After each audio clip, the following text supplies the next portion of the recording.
Alhamdulillah wassalatu wassalamu ala rasulillah amma ba'd. A'udzu billahi minasyaitonir rajim. Wa zayyana lahum asy-syaitan a'malahum. Wa qala sallallahu alaihi wasallam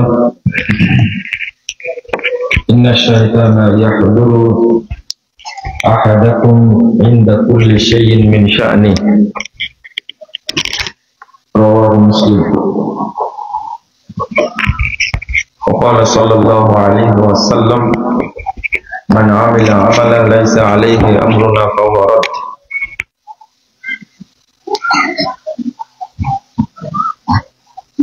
সম্মানিত ভাই ও বোনেরা, আল্লাহ রাব্বুল আলামিন প্রশংসিত মুহাম্মদ সাল্লাল্লাহু আলাইহি ওয়াসাল্লামের উপর দরুদ পাঠের পর আপনাদের উপস্থিতির জন্য কৃতজ্ঞতা প্রকাশ করছি। আল্লাহর কাছে দোয়া করছি রব্বুল আলামিন যেন আজকের এই প্রোগ্রামকে কবুল করে নেন। যারা আয়োজন করেছেন এবং আমরা যারা অংশগ্রহণ করেছি, রব্বুল আলামিন যেন আমাদের সকলকে ক্ষমা করে দেন। আল্লাহ যেন আমাদেরকে জান্নাতুল ফেরদাউসের মেহমান হিসাবে কবুল করে নেন। আপনারা যারা রাস্তায় আছেন, দোকানে আছেন, তাদেরকে প্যান্ডেলে এসে বসে অল্প সময় আল্লাহকে সাদাকা দেওয়ার জন্য অনুরোধ জানাচ্ছি। আলোচনা শুনে বুঝে আমল করবেন, আল্লাহর কাছে এই তৌফিক কামনা করছি। শয়তান যেভাবে আমাদের ইবাদত নষ্ট করে, আর অপরিচিত একজন ব্যক্তি মেসেজ দিয়েছেন যে মহিলাদের জন্য কিছু নসিহত করবেন। আমি শেষ দিকে সেটা বলার চেষ্টা করব ইনশাআল্লাহ। ওয়া তাওফীকি ইল্লা বিল্লাহ আলাইহি তাওয়াক্কালতু ওয়া ইলাইহি উনীব। আমরা যে জায়গায় বসে আছি, এটা ইলমের মাজলিস হিসাবে আল্লাহর কাছে এটা অত্যন্ত ফজিলতপূর্ণ, বড়ই ফজিলতপূর্ণ। রাসূলুল্লাহ সাল্লাল্লাহু আলাইহি সাল্লাম বলছেন, আচ্ছা আপনারা অনেকে বাদাম খাচ্ছেন, এটা দয়া করে বন্ধ করা লাগবে না, এটা চলবে না, এটা একটু আমানতদারিতার সাথে নেন। এখন আপনি বাদাম খাওয়া বন্ধ করবেন না, ঠিক বলাও লাগবে না, আপনি বন্ধ করলেই চলবে। এটা আমার পক্ষ থেকে আবেদন। কারণ আলোচনা মনোযোগ দিয়ে না শুনলে এই পরিশ্রমের আপনারা মূল্য দিলেন না, এই জন্য কষ্ট পাই। রাসূল সাল্লাল্লাহু আলাইহি ওয়াসাল্লাম বলেছেন, মা জালাসা কওমুন ইয়াযকুরুনাল্লাহ ইল্লা নাদাহুম মুনাদিম মিনাস সামা। যখন কিছু মানুষ এক জায়গায় বসে আল্লাহকে স্মরণ করবে, আল্লাহকে জানতে চায়, দিন সম্পর্কে জানতে চাই, আল্লাহ তখন আরশ থেকে তাদেরকে ডাক দেন। ইল্লা নাদাহুম মুনাদিম মিনাস সামা, আল্লাহ আসমান থেকে তাদেরকে ডেকে বলেন, যখন মাজলিস শেষ হয়ে যায় তখন বলেন, কুমু মাগফুরাল লাকুম, তোমরা এখন উঠে চলে যাও, তোমাদের সবাইকে ক্ষমা করে দেওয়া হয়েছে।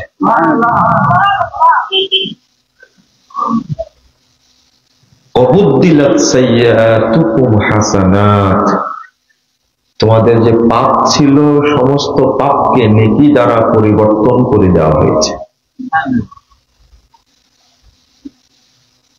সহিহ মুসলিম হাদিসটা আসছে, এটা ইমাম তাবারানী রাহিমাহুল্লাহ আল মুজামুল আওসাতের মধ্যে 1556 নম্বর হাদিসের মধ্যে এটা হাদিসটা এসেছে। সহিহ মুসলিম আসছে, বুখারীতে আসছে 2689 নম্বর হাদিস। এই মাজলিসে উপস্থিত ব্যক্তিদের ব্যাপারে ফেরেশতারা আল্লাহর কাছে রিপোর্ট পেশ করেন।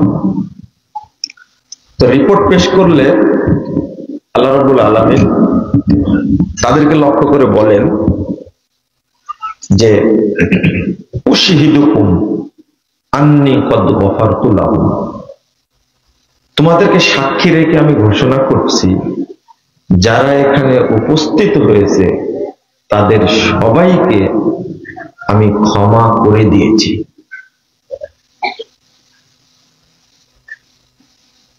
ফাআতাইতুহুম মা সালু, অতঃপর তারা আমার কাছে যা আবেদন করেছে আমি সেটাই তাদেরকে দান করেছি।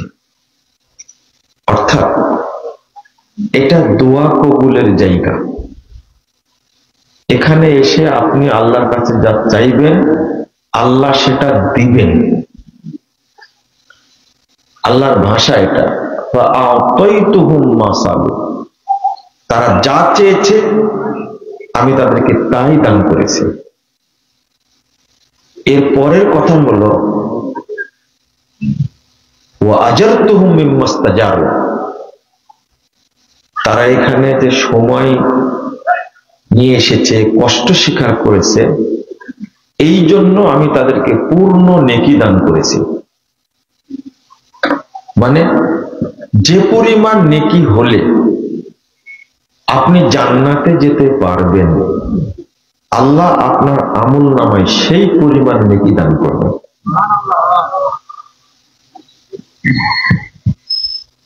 এই চারটা কথা যখন আল্লাহ বলেন আমি তাদেরকে ক্ষমা করে দিয়েছি, তাদের পাপগুলোকে নেকি দ্বারা পরিবর্তন করে দিয়েছি, তাদের দোয়া আমি কবুল করেছি, তাদের কষ্টের কারণে আমি পূর্ণ নেকি দান করেছি, তখন ফেরেশতারা বলেন ইয়া রব ফীহিম ফুলানুন আবদুন খাত্তা, আল্লাহ শুনেন এদের মধ্যে যে একজন লোক এসে বসে গেছে, লোকটা বড় পাপী, খুব খারাপ। ইন্নামা মাররা ফাজালাসা মাআহুম, সে এই দিক দিয়ে যাচ্ছিল, অনেক মানুষ দেখে সেও বসে গেছে, আপনি কি তাকেও মাফ করে দিলেন? ফেরেশতারা যখন এই কথা আল্লাহকে বলেন, লোকটা বড় পাপী, এই প্রোগ্রামে আসেনি, সে পাশ দিয়ে যাচ্ছিল, অনেক মানুষ দেখে সে বসে গেছে, আপনি কি তাকেও মাফ করে দিলেন? আল্লাহ বলছেন এবার ওয়ালাহু গফারতু, আমি তাকেও মাফ করে দিয়েছি। তারপরে আল্লাহ বলছেন শোনো ফেরেশতারা, হুমুল জুলাসা, তারা এমন কিছু মানুষ এখানে বসে আছে, লা ইয়াশকা বিহিম জালিসুহুম,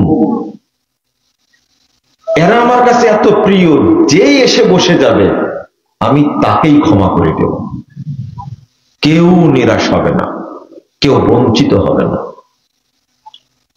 আমি হাদিসটা বলার উদ্দেশ্য হলো, আপনারা আসছেন কষ্ট করে, কিন্তু এখানকার আসার মর্যাদাটা জানেন না।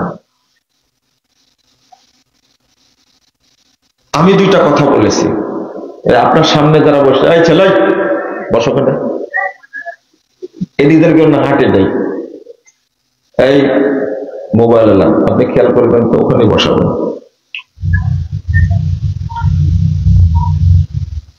আপনাদের মনোযোগ না থাকলে তো কথা বলে লাভ নাই।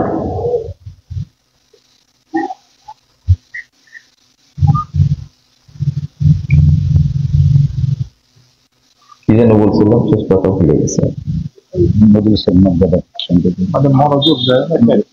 সেই এই এখানকার মর্যাদাটা আমরা বুঝি না, মূল্যায়ন করি না, অথচ আমরা সবাই পাপী। পাপ সম্পর্কে আমাদের জানা আছে। আপনি আসছেন কষ্ট করে, কিন্তু যদি একটু ধৈর্য ধারণ করেন তাহলে হ্যাঁ, এবার মনে হয়েছে যে এখানে আপনি আসছেন, আমি দুইটা কথা বলেছি, আল্লাহর কাছে চেয়েছি। একটা বলেছি যারা আয়োজন করেছে এবং আমরা যারা অংশগ্রহণ করেছি, আল্লাহ তুমি আমাদেরকে ক্ষমা করে দাও। আর একটা বলেছি, আল্লাহ তুমি আমাদেরকে জান্নাতুল ফেরদাউসের মেহমান হিসেবে কবুল করে নাও। এটা বলেছি আমি, আপনারা শুনেছেন কিনা জানি না, তবে বলেছি এটা। আপনারা রেকর্ডিং খুলেন। আপনারা তো বলেননি, আমার সাথে মনে হয় আমিনও বলেননি।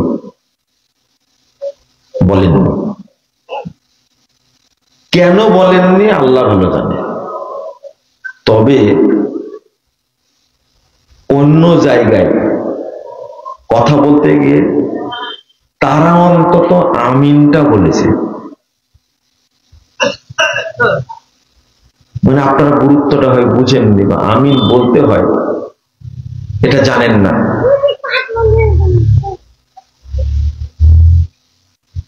অন্তত এই জায়গায় এসে চাইবেন, আল্লাহ তুমি আমাকে জান্নাতের জন্য কবুল করে নাও। আল্লাহুম্মা আমিন বললেন কেন? আপনি যখন সূরা ফাতিহা শেষ করেন, গায়রিল মাগদুবি আলাইহিম ওয়ালাদ-দাল্লিন বলেন আল্লাহুম্মা আমিন, এখানে বলেন? সর্বশ্রেষ্ঠ দোয়া হলো সূরাতুল ফাতিহা। সালাতের মধ্যে এটা পড়তে হয়। তখন বলেন কি? আমিন। এখন আল্লাহ যোগ করলেন কেন? হ্যাঁ, না জানেন, সবই তো জানেন, জানেন না মানে আপনারা যা জানেন এই অঞ্চলের মানুষ জানেন, বাংলাদেশের মানুষ সবাই তা জানে না। জানেন, এত জানেন আপনারা, এটা স্বীকার করুন। আলেমও বেশি, কিন্তু মোকলামিও বেশি। আমাকে বলা লাগবে না, আমি এলাকার ছাত্র, মুস্তাদদেরকেও চিনি, আপনাদের মোটামুটি চিনি। তো প্রতিটি জিনিসই একটু যাচাই বাছাই করবেন। কারণ আজকে যে আলোচনাটা শুরু করছি, একটু খেয়াল করবেন। কয়েকটা উদাহরণ দেব, যদি আপনি কিছু উপদেশ নিতে পারেন তো আলহামদুলিল্লাহ। যেটা বলছিলাম, অন্তত এখানে যে চাইবেন, আল্লাহ তুমি আমাকে জান্নাতের জন্য কবুল করে নাও। এটা বলতে পারবেন ভবিষ্যতে কোনো প্রোগ্রামে? কে কি ইনশাল্লাহ বললেন না? না না না, বুঝছি, এইভাবেই বলতে হবে। আরেকটা বলবেন, আল্লাহ তুমি আমাকে জাহান্নামে দিও না। বলেন আমিন। 3, আব্বা আম্মা মারা গেছে, আপনি যদি বাপ মার জন্য দোয়া করেন, আপনি আপনার সন্তান অবশ্যই আপনার জন্য দোয়া করবেন। এখানে এসে নিজের জন্য দোয়া না করলে আপনার বাপের জন্য দোয়া করবেন, মায়ের জন্য দোয়া করবেন। আল্লাহ, বাপ মা মারা গেছে, তুমি তাদেরকে ক্ষমা করে দাও, তাদেরকে জান্নাতে থাকার ব্যবস্থা করে দাও। এটা কি বলা যায়? কারণ এই জায়গাটা হলো দোয়া কবুলের জায়গা। জায়গা না চিনে আপনি যদি মক্কায় না যায় মন্দিরে গিয়ে দোয়া করেন, কাজে লাগবে? মসজিদে না গিয়ে মাজারে গেছেন দোয়া করতে, চলবে? জায়গা অনুযায়ী দোয়া করবেন। এই যে হাদিসটা বললাম, এখানে যে দোয়া কবুল হয়, আপনারা বলবেন জানি না তো করবো কেমনে। এই দোষটা কি আমার না আপনার? আচ্ছা, শয়তান যেভাবে আমল কি করে, নষ্ট করে, আমরা আমলই করি না। শয়তান 7 দফা কর্মসূচি নিয়ে কাজ করে। কয় দফা? 7 দফা। সব ভুলে গেল, এটা মনে রাখবেন। তার মধ্যে প্রথম দফা, ও মানুষকে কাফের বা মুশরিক বানায়। প্রথম দফা সূরা হাশর 16 নম্বর আয়াত আল্লাহ বলছেন, কামাসালি শাইতান ইয ক্বালা লিল ইনসানি কুফর ফালাম্মা কাফারা ক্বালা ইন্নী বারিয়্যুম মিনকা ইন্নী আখাফুল্লাহ রাব্বাল আলামিন। এত বদের বল। ও মানুষকে বল তুই কুফরি কর, কুফরি কর। যখনই কুফরি করে ফেলে তখন বললে আমি তোর থেকে মুক্ত, তুই এত খারাপ, আমি আল্লাহকে ভয় করি। কি বলে? শয়তান এবার বলছে ইন্নী আখাফুল্লাহ, আমি আল্লাহকে ভয় করি, তুই আল্লাহকে ভয় করিস না, কুফরি করে ফেললি। শয়তানের না। তো প্রথম কাজ মানুষকে কাফের বানানো। 27 নম্বর আয়াত সূরা বনী ইসরাঈল আল্লাহ বলছে ইন্নাল মুবাসসিরিনা কানু কি ইখওয়ানাশ শায়াতিন ওয়া কানা শাইতানু লিরাব্বিহি কাফুরা। শয়তান যে মানুষকে কাফের বানায়, সে নিজেও কাফের। সে নিজেও কি? সন্দেহ আছে? কাফের তো মানুষকে কাফেরই বানাবে। এই যে আজকের প্রেক্ষাপটে মানুষকে কাফের এবং মুশরিক বানাচ্ছে ইবলিস শয়তান। যেমন বাংলাদেশের অধিকাংশ মানুষই মাজার পূজারি, কবর পূজারি, তাই না? অধিকাংশ মানুষ। এটা আপনি না বললেও আল্লাহ বলে দিয়েছেন, স্বীকার না করলেও। আল্লাহ বলছেন ওমা ইউমিনু আকসারুহুম বিল্লাহ ইল্লা ওয়া হুম মুশরিকুন। সূরা ইউসুফ 106 নম্বর আয়াত। আল্লাহ বলছেন যারা আল্লাহর প্রতি ঈমান এনেছে তাদের অধিকাংশই মুশরিক। যারা আল্লাহকে মানে, নামাজ পড়ে, হজ করে, যাকাত দেয়, রোজা রাখে, তাদের অধিকাংশই মুশরিক। এটা আল্লাহ বলছেন, কথাটা আমার না। আরেকটা শুনুন, সূরা রোম 7 নম্বর আয়াত আল্লাহ বলছেন ওয়া ইন্না কাসীরাম মিনান নাস বিলিকাই রাব্বিহিম লাকাফিরুন। অধিকাংশ মানুষ রব স্বীকার করে, কিন্তু রবের সঙ্গে সাক্ষাৎ করবে কাফের হয়ে। রব স্বীকার করে কিন্তু উঠবে কিভাবে? কাফের হয়ে। আপনি মনে করেন না নামাজ পড়লে একজন মানুষ কি হয়? মুসলিম হয়। এটা ভুল। নামাজ পড়ার সাথে সাথে আর একটা কাজ করতে হবে, শুধু আল্লাহর জন্যই সালাত পড়তে হবে, অন্য কোনো ইবাদত কারোর জন্য করা যাবে না, শুধু আল্লাহর জন্যই করতে হবে। আমি দলিলগুলো দিয়ে বোঝালাম যেটা, যে আল্লাহর প্রতি ঈমান আনা সত্ত্বেও, হজ করা সত্ত্বেও, রোজা রাখা সত্ত্বেও অধিকাংশ মানুষ কি? কাফের, মুশরিক। এটা আল্লাহ বলছেন। এই কাজ করাই হলো শয়তান।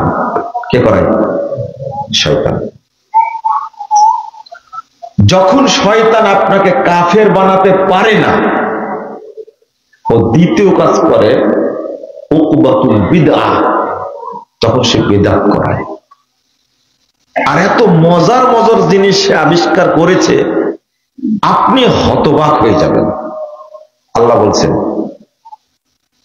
আর যখন, যেমন ইঁদুর যখন মারতে পারেন না, তখন কি করেন? বাজার থেকে শুটকি মাছ কিনে আসেন, ওর সাথে বিষ মিশাই দেন, তাই না? এটা কি ইঁদুরকে খাওয়ানোর জন্য? হ্যাঁ, ইঁদুর মারার জন্য, তাই না? আপনি মাছের জন্য চার তৈরি করলেন, ছিপ দিয়ে মাছ ধরবেন, তাই একে মাছকে খাওয়ানোর জন্য। এবং এত সুন্দর ওইটা করেন, দামি জিনিস তৈরি করেন, যেন তার সেন্ট পেয়ে মাছ কি আসে এবং খায়।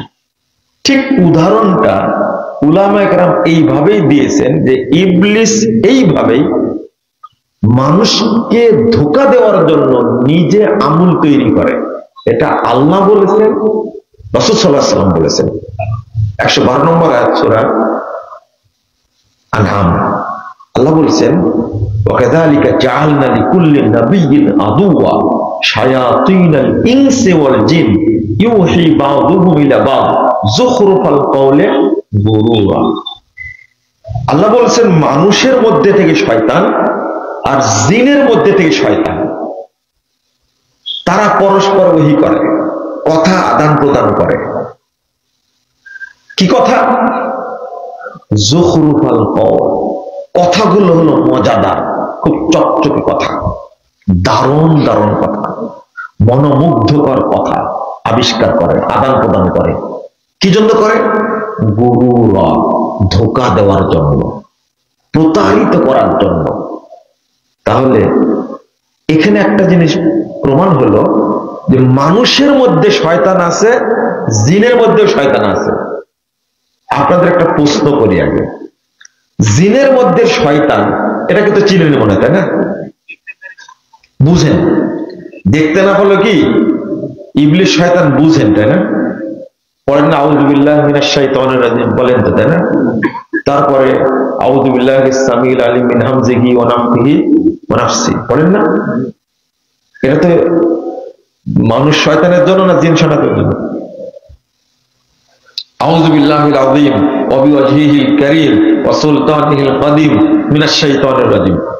আমরা তো এগুলো পড়ি, তাই না? কিন্তু মানুষের মধ্যে শয়তান কারা? আল্লাহ যে বললেন যে মানুষের মধ্যে শয়তান আছে, মনে বুঝছেন না, তাই না? আজকে কিন্তু এই উত্তরটা দিতে হবে আপনাদেরকে। মানুষের মধ্যে শয়তান কারা? কে বলতে পারেন?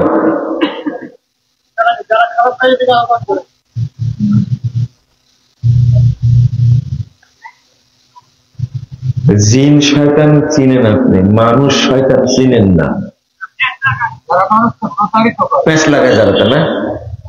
প্রতারিত করে, হয়নি?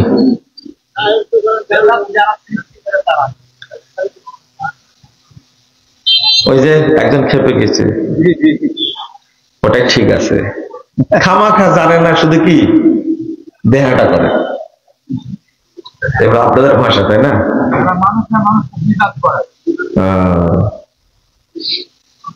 এর উত্তরটা আলোচনার মধ্যে থেকেই পেয়ে যাবেন।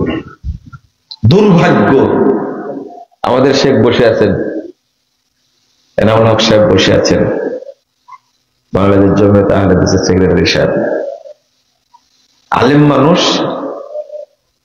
এই যে আলেম মানুষ বসে আছেন, আলেম যারা আছেন তারা কষ্ট পাবেন না, আমি আপনাদেরকে বলিনি, তবে কাকে বলছি অটো বুঝতে পারবেন ইনশাআল্লাহ। তাহলে মানুষদের মধ্যে থেকে শয়তান আছে, এটা আল্লাহ বললেন, কিন্তু আপনারা চিনেন না। এই এলাকার মানুষ যে চিনেন না, এটা আমি হতবাক হয়ে গেলাম। এদেরকে না চিনা পর্যন্ত আপনি কখনো হেদায়েতের রাস্তা খুঁজে পাবেন না, আমি বলে দিলাম। আপনাকে পদে পদে প্রতারিত হতে হবে, হবেই। 7084 নম্বর হাদিস সহিহ বুখারীর মধ্যে এসেছে, রাসূল সাল্লাল্লাহু আলাইহি ওয়াসাল্লাম বলছেন দুআতুন আলা আবওয়াবে জাহান্নাম মান আজাবাহুম ইলাইহা ফাযাফুহু ফিহা। বহু দায়ী, বহু আলেম, তারা জাহান্নামের দরজায় থাকবে আর মানুষকে বলবে এইদিকে আসো, তোমাদেরকে জান্নাত দেব। নিজেরাই জাহান্নামের দরজায়, আর মানুষকে ডাকছে কোথায় দেওয়ার জন্য? জান্নাত দেওয়ার জন্য। রাসূল সাল্লাল্লাহু আলাইহি ওয়াসাল্লাম বলছেন ওদের ডাকে যেই সাড়া দিবে তাকে ধরে তারা জাহান্নামে নিক্ষেপ করবে। হুযায়ফা বলছেন রাদিয়াল্লাহু আনহু, সিফহুম লানা ইয়া রাসূলুল্লাহ, আল্লাহ রাসূল তাদের পরিচয় ব্যক্ত করুন। বিরাট ব্যাপার, বিস্ময়ের ব্যাপার। রাসূল সাল্লাল্লাহু আলাইহি ওয়াসাল্লাম বলতেন হুম মিন জিলদাতিনা ওয়া ইয়াতাকাল্লামুনা বিআলসিনাতিনা, শোনো তারা আমাদের মতোই চামড়ার মানুষ হবে এবং আমাদের মতোই কথা বলবে। সহিহ মুসলিমে এসেছে হাদিসটা, পার্থক্য এতটুকু, কুলুবুহুম কুলুবুশ শায়াতিন ফি জুসমানি ইনস, দেখতে মানুষের মতো হবে কিন্তু ভিতর অন্তরটা হবে ইবলিস শয়তানের। রাসূল সাল্লাল্লাহু আলাইহি ওয়াসাল্লাম বলছেন, ইবনে মাসউদ রাদিয়াল্লাহু বলছেন 4142 নম্বর হাদিস মুসনাদ আহমদের মধ্যে এসেছে, খাত্তানা রাসূলুল্লাহ সাল্লাল্লাহু আলাইহি ওয়াসাল্লাম খাত্তা, আল্লাহ রাসূল একটা সুদা দাগ টানলেন, টানার পরে বলছেন হাযা সাবিলুল্লাহ, এইটা কিন্তু আল্লাহর রাস্তা। সুম্মা খাত্তা খুতুতান আন ইয়ামিনিহি ওয়া আন শিমালি, ডানে কিছু দাগ টানলেন, বামে কিছু দাগ টানলেন, টানার পরে এই সোজা রেখাটির উপরে হাত রেখে আল্লাহ রাসূল বলছেন ওয়া আন্না হাযা সিরাতি মুস্তাকিমা ফাত্তাবিউহু ওয়া লা তাত্তাবিউস সুবুল। অন্যান্য রাস্তাগুলোর কথা যখন টানলেন তখন বলছেন ওয়া হাযিহি সুবুল আলা কুল্লি সাবিলিন শাইতানুন ইয়াদউ ইলাই, এই প্রত্যেকটি রাস্তায় শয়তান বসে আছে, সে তার দিকে ডাকছে। এই শয়তান কোন শয়তান? আলেম শয়তান। এতক্ষণ কোথায় গেছিলেন? বুঝে নিয়েছে তাই না? কৃতিত্ব নাই, আপনাদের কোনো কৃতিত্ব নাই। বলবেন পথভ্রষ্ট আলেম, মনে থাকবে? পথভ্রষ্ট আলেম।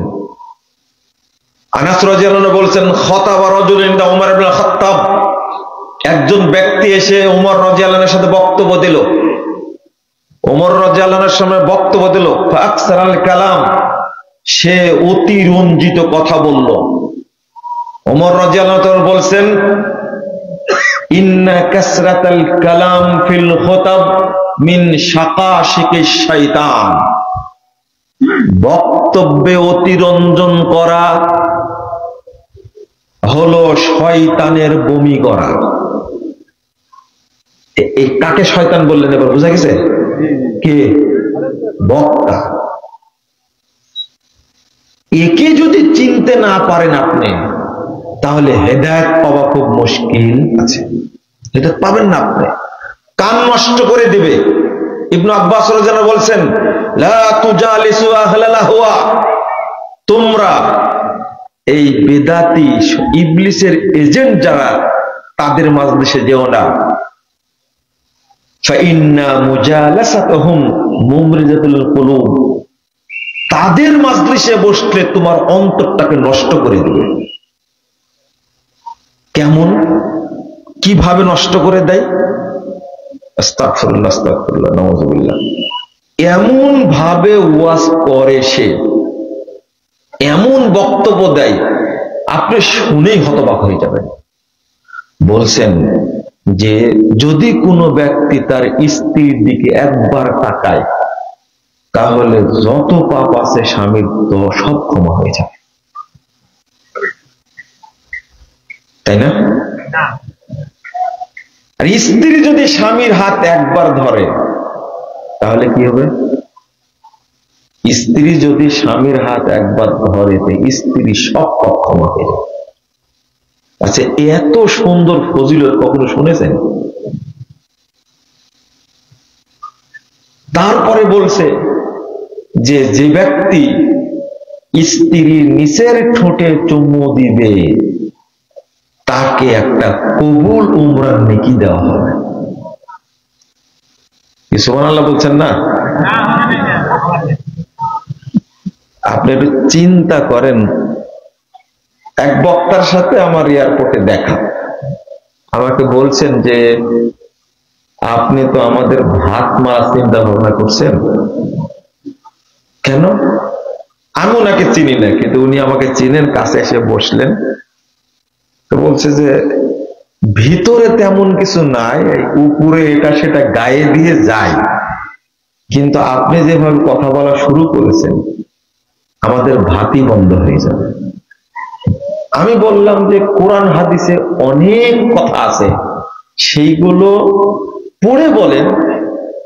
তো বলছে কি জানেন, পড়তে পারলে তো আমি এই বক্তার প্রশংসা করি যে নিজের দুর্বলতা নিজে।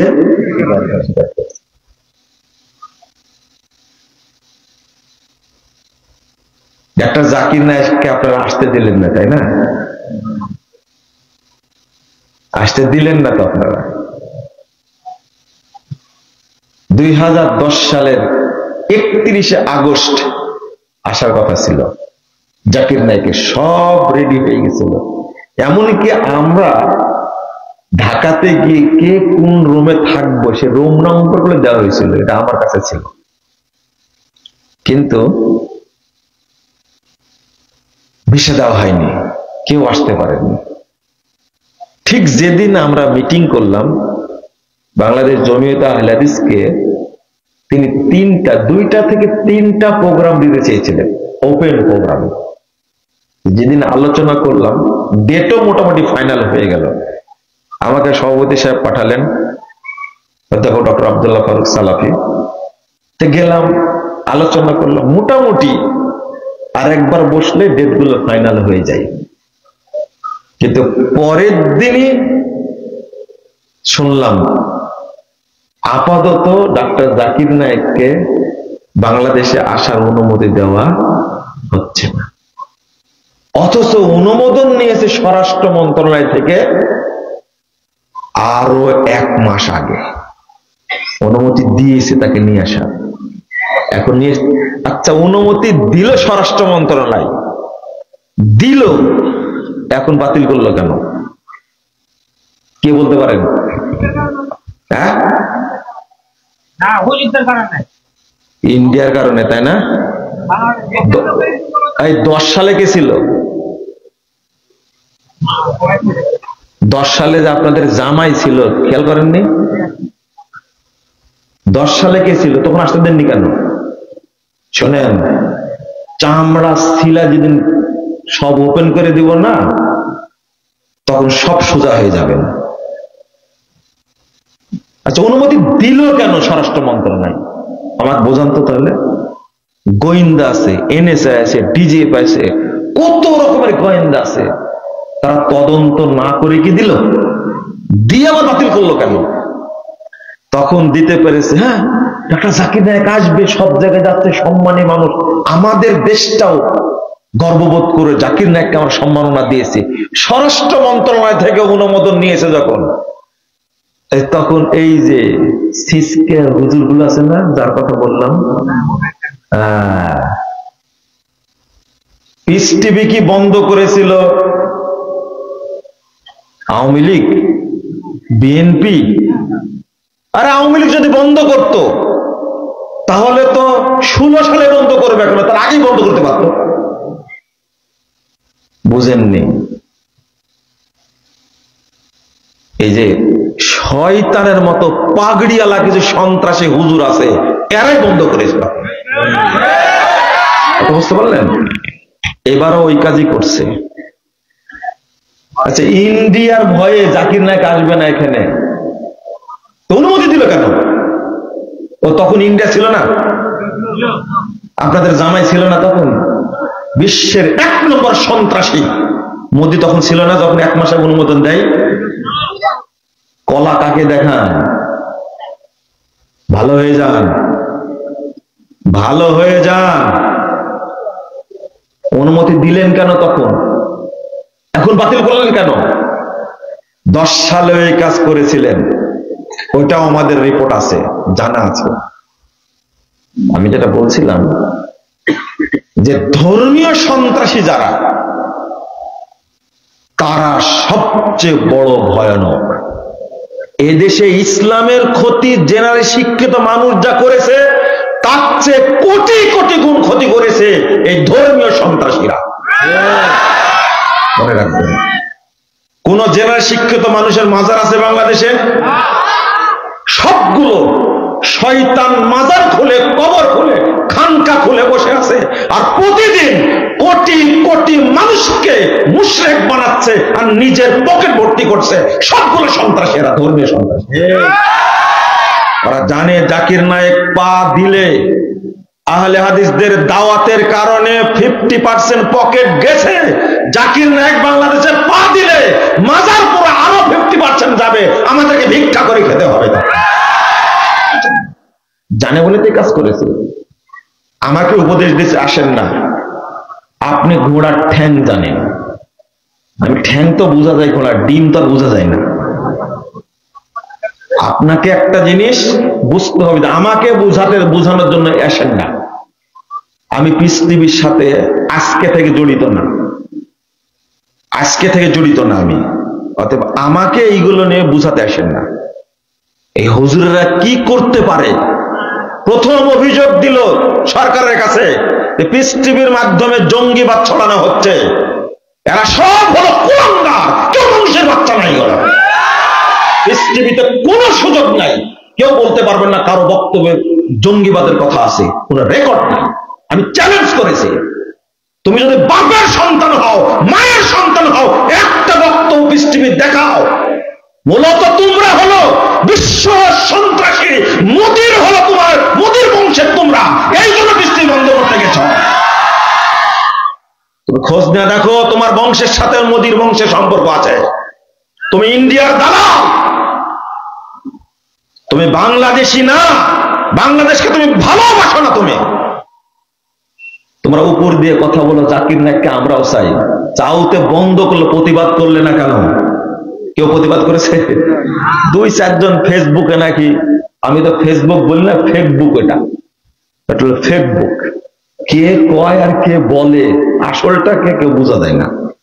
এটা ফেসবুক। এখানে লপং সপং করছো, আর কিছু হলেই প্রেস ক্লাবে যাওনি কেন? প্রেস ক্লাবে আমি আর কিছু বলতে চাই না, এতটুকু বলতে চাই, এদের দ্বারা ইসলামের সবচেয়ে বেশি ক্ষতি হয়েছে, আগামী দিনেও হবে। মনে রাখবেন, যদি এদেরকে চিনতে আপনারা না পারেন, এটা আপনাকে মনে রাখা লাগবে। এরা দেশের স্বার্থ না, জনগণের স্বার্থ না, শুধু ব্যক্তি স্বার্থ, দলের স্বার্থের জন্য এরা ঈমান বিক্রি করতে পারে। ওরা কিছু জানে না, ইসলামের জন্য কিছু করবে না, কিচ্ছু করবে না ইসলামের জন্য। দেখছি না চরমোনার পীরের ভাষণকে এক একটা বক্তব্য জামাত ইসলামকে ধুইয়ে দিচ্ছে, হেফাজত ধুইয়ে দিচ্ছে। জামাত ইসলাম আবার করছে কি, যত মন্দির আছে পাহারা দেওয়ার ইজারা নিচ্ছে। সব কি এগুলো? কেউ ইসলামের জন্য, কেউ দেশের জন্য, সবগুলো ব্যক্তি স্বার্থ। আপনি কি মনে করেছেন এগুলো? একজন লোক প্রতিবাদ করবে, মুলবিরা গিয়ে গিয়ে মন্দির পাহারা দিচ্ছে, আর সারা বাংলাদেশে আহলে হাদিস মসজিদ ভেঙে দিচ্ছে। এই মুখপুরা শয়তানগুলো একটা কথা বলে না, বলে না। এরাই হলো প্রকৃত ইবলিস, শয়তানের এজেন্ট। আল্লাহ রাব্বুল আলামিন কি বলছেন? আল্লাহ বলছেন, ওয়া ইন্নাশ শায়াতিনা লা ইউহুনা ইলা আউলিয়াইহিম লিউজাদিলুকুম। 121 নম্বর আয়াত সূরা আনাম। আল্লাহ রাব্বুল আলামিন বলছেন, শয়তান তাদের এজেন্টদের কাছে ওহী নাযিল করে। এজেন্ট কারা?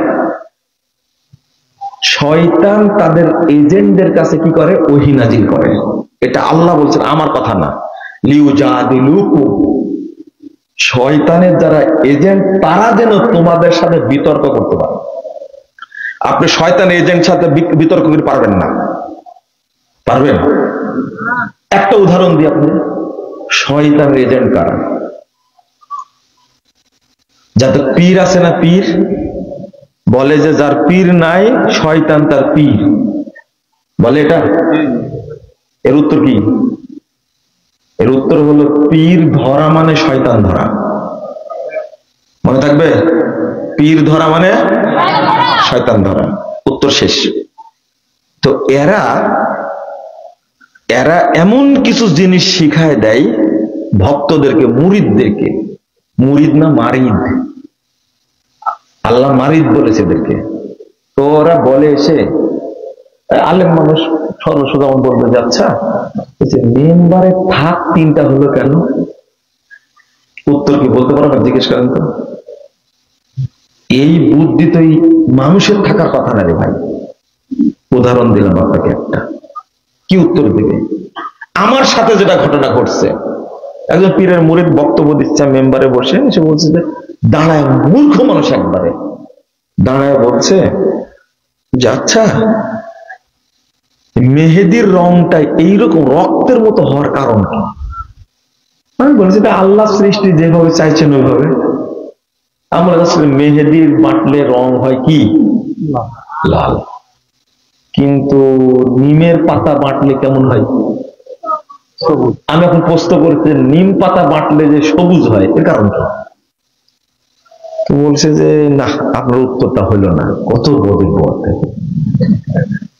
আচ্ছা আপনি বলেন কেন হয়েছে, কেন হয়েছে বলেন তো। তখন বলছে যে ওই যে রাসূল সাল্লাল্লাহু আলাইহি ওয়াসাল্লাম উহুদের যুদ্ধে যে দাঁত ভেঙে গেছিল, ওই দাঁত ভাঙার কারণে যে রক্ত বের হয়েছিল, ওই রক্ত মাটিতে পড়েছিল, আর সেখান থেকে মেহেদী গাছ হয়েছে।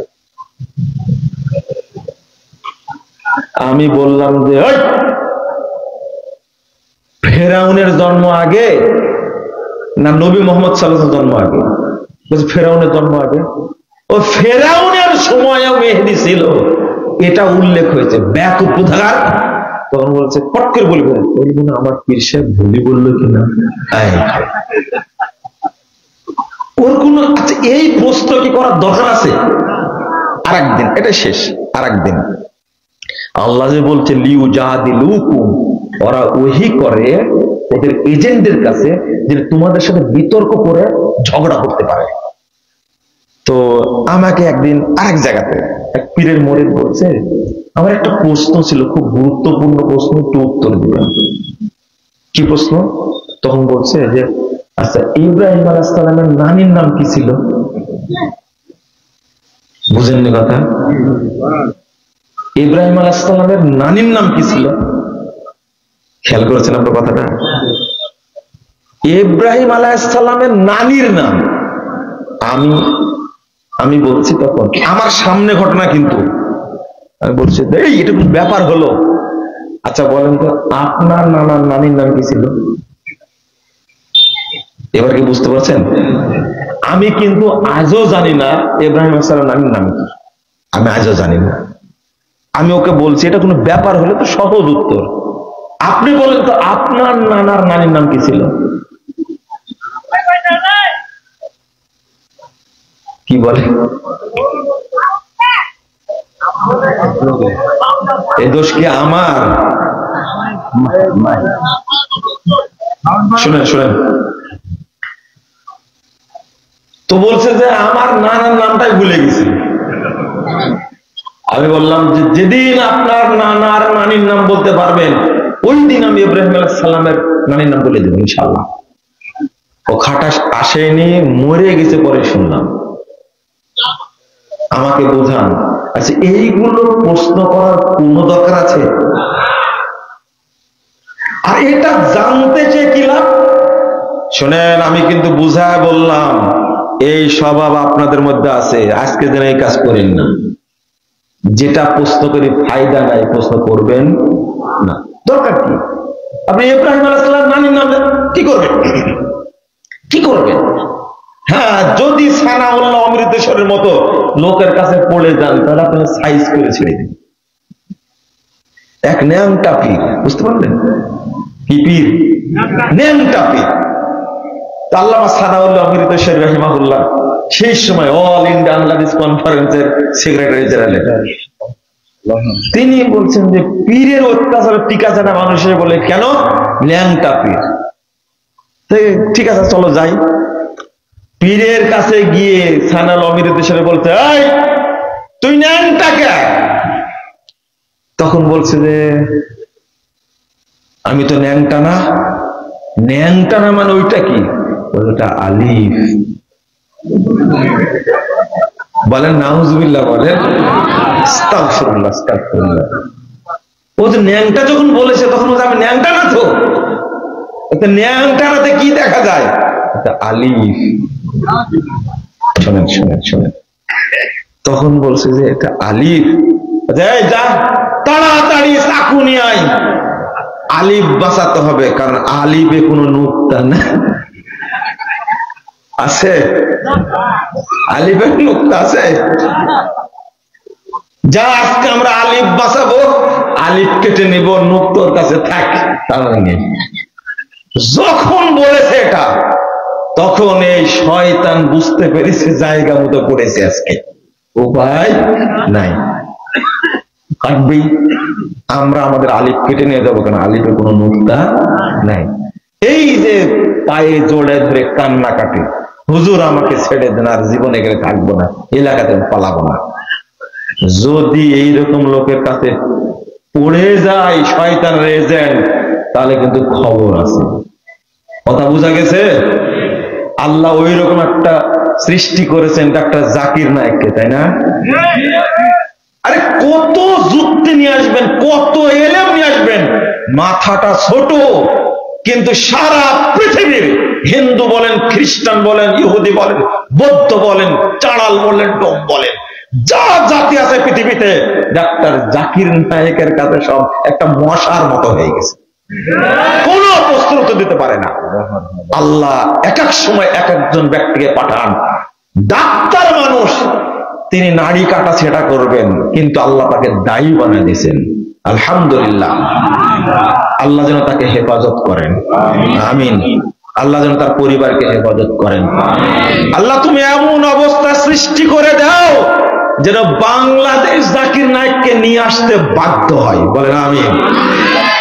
এক সময় হবে টাইম, যারা নিয়ে আসতে চাচ্ছ না, তোমাদের গর্তে ঢোকা লাগবে ইনশাআল্লাহ। তোমাদের ব্যবসা এক সময় বন্ধ হয়ে যাবে ইনশাআল্লাহ, আসবে এক সময়। তোমরা কাকে ভয় দেখাও? জিনিস একখান জাকির নায়েক, তাই না? জিনিস একটা। মোদি সারাদিন ঘুমাতে পারে না, টেনশনে থাকে। এই তো সব মুসলিম হয়েই গেল। এমনি সেই সময়ের ঘোষণা, প্রায় 2 লক্ষ হিন্দু ইসলাম গ্রহণ করেছে। আজ থেকে এই কথাটা বলছে 10 বছর আগের কথা, 11 বছর আগের কথা বলছে। এটা কয় লক্ষ? বর্তমানে কয় লক্ষ হয়েছে এটা কি বলা যাবে? বক্তব্য তো সরে গেছে। আমি যে কথাটা বললাম, লিউজাদিলুকুম, ইবলিস শয়তান এমন জিনিস ওই করে, আপনারা ওদের সাথে তর্ক করতে পারবেন না। এই জন্য আল্লাহ পরের বাক্য বলছেন, খুব ভালো করে শোনো, ওয়াইন আতাতুমুহুম, শোনো, তোমরা যদি ইবলিসের যারা এজেন্ট, তোমরা যদি তাদেরকে ফলো করো, তাদেরকে অনুসরণ করো, ইন্নাকুম লা মুশরিকুন, তাহলে তোমরা অবশ্যই মুশরিক হয়ে যাবে। কথা পরিষ্কার। এই সমস্ত ধান্দাবাজদের অনুসরণ করা যাবে না। বললে কি শুনবেন? ঠিকই আবার কালকে ওই মাহফিলে যাবেন। তবে ইনশাল্লাহ হাসর নাসরে কিন্তু ওদের সঙ্গেই হবে, এতে কোনো সন্দেহ নাই। কিভাবে আমল নষ্ট করে বলছিলাম, আপনি যে কাজটা দলিলে নাই ওই কাজটা করতে আরো ভালোবাসেন, তাই না? যুক্তি দেন। আল্লাহ এই কথাটাই বলেছেন, ওয়াযায়্যানা লাহুমুশ শাইতান আ'মালাহুম। আল্লাহ রাব্বুল আলামিন বলছেন, শয়তান তাদের আমলগুলোকে সুন্দর করে উপস্থাপন করে, সুন্দর করে, ওটাকেই ভালো মনে করে। একজন মুরব্বী বলছে যে আমার বাইতুল মাকদেসে যাওয়া খুব শখ। কেন? তো বলছে যে বাইতুল মাকদেসে যদি কেউ সালাত পড়ে 1 রাকাত, তাহলে 62,50,00,000 নেকি হয়। কত কোটি? চিন্তা করেন। অথচ এটা টোটালি মিথ্যা কথা একটা, কিন্তু ফজিলতটা তো বানাইছে, তাই না? এই যে চমকপ্রদ কথা, এমন কথা বলবে আপনি ওখান থেকে বের হতে পারবেন না, এমন ফজিলত। ওই যে নেটে ঘুরে বেড়াচ্ছে সাহাবি গাছ, দেখছেন আপনারা? হ্যাঁ, যে সুন্দর করে বলছে এই গাছের তলায় সাহাবীরা আশ্রয় নিয়েছিলেন, ওই গাছটা এখনো এইভাবেই আছে। মানে বর্তমান যুগে এর চেয়ে বড় মিথ্যা কথা আর নাই। ওই গাছের অস্তিত্ব নাই। আচ্ছা, পৃথিবীটা এমন, এখন কোন জায়গায় গোপন করার সুযোগ আছে? হ্যাঁ, এই যে বাজে কথাগুলো প্রচার করে, এই প্রচার করার মূল উস্তাদ হলো ইবলিস। আর ইবলিসের যারা এজেন্ট, বেতনভুক্ত এজেন্ট দ্বারা, তারা এই কাজগুলো করে, প্রচার করে তাদের মাধ্যমে। এটা রাসূল সাল্লাল্লাহু আলাইহি ওয়াসাল্লাম বলছেন, 3210 নম্বর হাদিস, 4701 নম্বর হাদিস সহিহ বুখারীর মধ্যে এসেছে। আল্লাহ নবী সাল্লাল্লাহু আলাইহি ওয়াসাল্লাম বলছেন, ইন্নাল মালাইকা তানজিলু ফিল আনান আই ফিস সাহাব, ফেরেশতারা মেঘের মধ্যে বসে মিটিং করে। তাসকুল আমর মা কুজিয়া ফিস সামা, যেটা সিদ্ধান্ত হয় ওটা নিয়ে আলোচনা করে ফেরেশতারা। তখন ইবলিস শয়তান একজনের উপরে আরেকজন উঠতে উঠতে একবার পর্যন্ত যায়, যাওয়ার পরে একটা কথা শোনো, ওই যে উল্কি মারে না, যখন বুঝতে পারে তখন শয়তানকে তাড়ায়। রাসূল সাল্লাল্লাহু আলাইহি ওয়াসাল্লাম তুহিহি ইলাল কুহান, যারা গণক আছে, ওদের যারা এজেন্ট আছে, তাদের কাছে এটা ওহী করে। ফায়াকযিবুনা মাহা মিয়াতা কাযবাতিন মিন ইনদি আনফুসিহিম, শুনে একটা, ওর সাথে যোগ করে আরো 100টা। তাহলে কয়টা হলো? সহিহ বুখারীর হাদিস। কয়টা হলো এবার?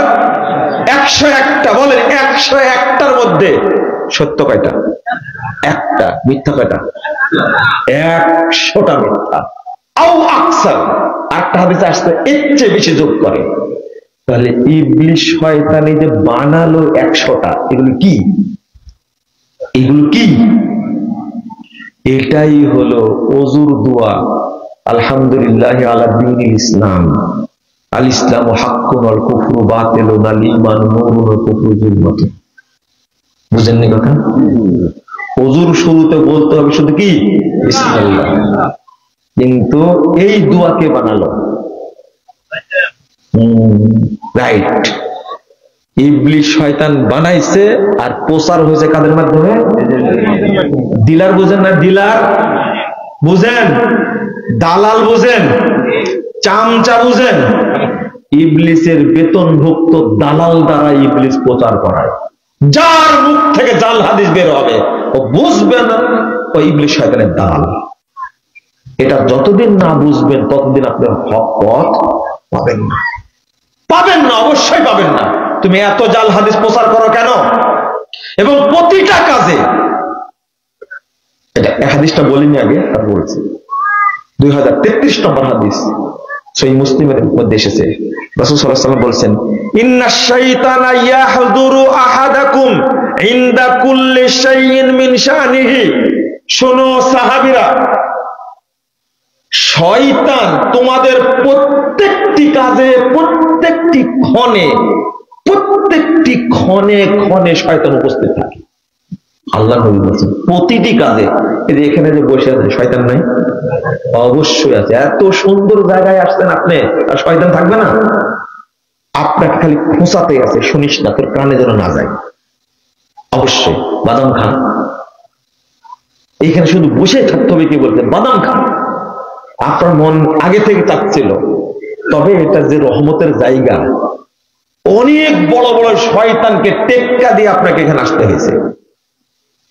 আল্লাহ রাসূল বলেছেন, ইন্নাশ শাইতানা ক্বাদা লিবনি আদম বিআতরুকি, লা ইলাহা ইল্লাল্লাহ।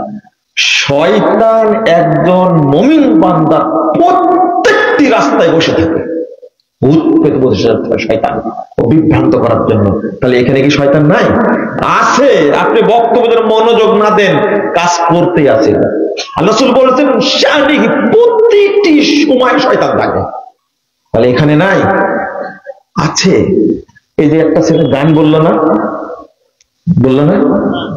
ওকে জিজ্ঞেস করবেন তো গানটা কোন গানের সুরে?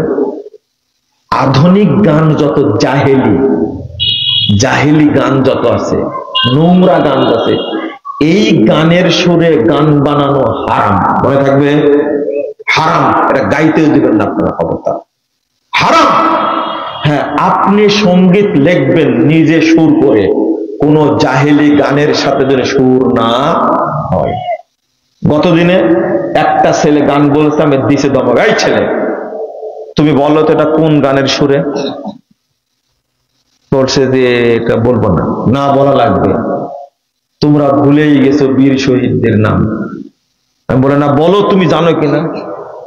তো বলছে যে তোমরা ভুলেই গেছো মল্লিকাদের নাম, ওই যে মুখস্থ আছে। তাহলে এটা বললে কেন তুমি? এই গান বললে? বলছে যারা তৈরি করছে তারা জানে। আমি জানি? খবরদার, গানের সুরে গান যা আছে বলা হারাম। নিজে গান লিখবেন, নিজে সুর করবেন, আপনি হিন্দি গান থেকে সুর নিয়েছেন কেন? আপনার চোর একটা, একে তো চোর আপনি, আর একটা মুসলিমদের মাঝে সেই গান গাচ্ছেন, ওই সুরটা মনে পড়বে না? তার মনে পড়বে না? এইটা শিখাইছে হলো এই ভাইরাস বক্তাগুলো। আপনারা বলেন ভাইরাল, আমি বলি ভাইরাস। ও করোনা ভাইরাসের চেয়েও কঠিন।